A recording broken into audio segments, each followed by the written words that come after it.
And Imam Ibn al-Jawzi rahimahullah tells this story about a man in his lifetime who used to pray in the masjid for 80 years every single salah. And then this man's son died. And instead of turning back to Allah, he turns around and says, it's no point for anyone to make dua to Allah because Allah does not listen to anyone's prayers. He said, at that moment, I realized that this man was merely worshipping Allah out of habit, but he didn't have a relationship based in any knowledge or faith. And this is what Allah meant when He said, وَمِنَ النَّاسِ مَنْ يَعْبُدُ اللَّهَ عَلَى حَرْفٍ, that some people worship Allah on an edge. It's like they're standing on a cliff, and if something happens that they don't like, they just jump off with their faith. At the root of it is that their relationship with Allah is conditional, it's circumstantial, and it only sticks if He doesn't test you the way that you don't want Him to. On the other hand, look at the Prophet ﷺ in a moment that would have broke any of us in Ta'if. إِن لَمْ يَكُنْ بِكَ غَضَبٌ عَلَيَّ فَلَا أُبَالِي. As long as you are not angry with me, I don't care.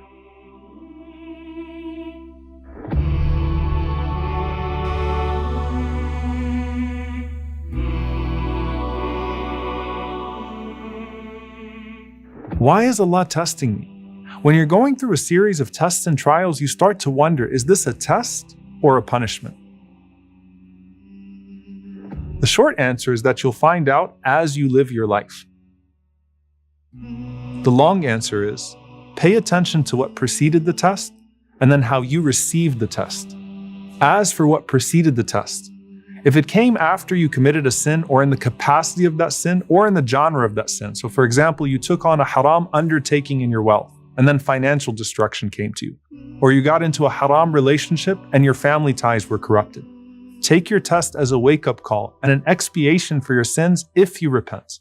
And if your test came when you were getting complacent and comfortable in life, take this as a sign that Allah is waking you up to maintain your focus on Him and the hereafter by doing more good deeds. And if your test came when you were doing good or as a result of your good, take it as a sign of Allah's love and that He's purifying those deeds so that they're only for His sake and that He's raising your rank in the process.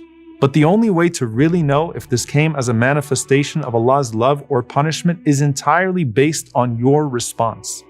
Listen to what the Prophet ﷺ said. إذا أراد الله بعبده الخير عجل له العقوبة في الدنيا وإذا أراد الله بعبده الشر أمسك عنه بذنبه حتى يوفى به يوم القيامة. When Allah wants good for His slave, He hastens His punishment in this world. And when He wants bad for His slave, He withholds his sins from him until he appears before Him on the Day of Judgment. So the consequences of your sins being faced here is actually a sign of Allah's wanting good for you. Whereas if you're committing sins and you're not facing the consequences, it's actually a sign of Allah's wanting bad for you. And He continued, إِنَّ عِظَمَ الْجَزَاءِ مَا عِظَمِ الْبَلَاءِ. And indeed the greater reward comes with the greater trial. So the more you're tested, the more your potential reward. وَإِنَّ اللَّهَ إِذَا أَحَبَّ قَوْمًا ابْتَلَاهُمْ فَمَنْ رَضِيَ فَلَهُ الرِّضَى وَمَنْ سَخِطَ فَلَهُ السَّخَطُ. And indeed, when Allah loves a people, He subjects them to tests. So whoever is content, then for him is the pleasure of Allah. And whoever is angry, then for him is Allah's wrath.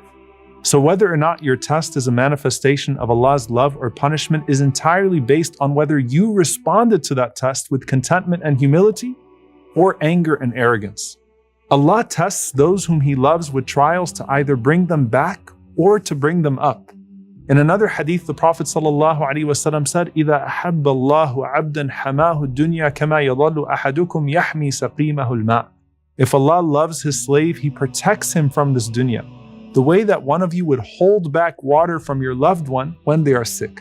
Now what does this mean? It means that if someone is sick, and they really want cold water to help them cope with the symptoms of that sickness, but you know that it will actually aggravate the underlying cause of their sickness if they drink that water, you hold back that water out of love for them.